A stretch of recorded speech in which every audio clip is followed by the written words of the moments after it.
How to send multiple snaps at once. If any day any of you are a Snapchat user and you would like to send multiple snaps on your Snapchat but you do not know how to do that, just follow the following steps. For this, first of all, you have to launch the Snapchat application on your mobile device. After that, you have to tap on Snapchat like this and then Snapchat will be launched on your very mobile device.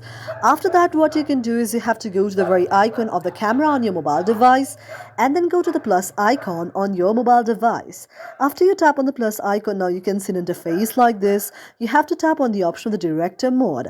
After you tap on the option of director mode like this, again you picture and you can save this. So this way you can create multiple snaps on your Snapchat and you can send it to your various friends on the Snapchat.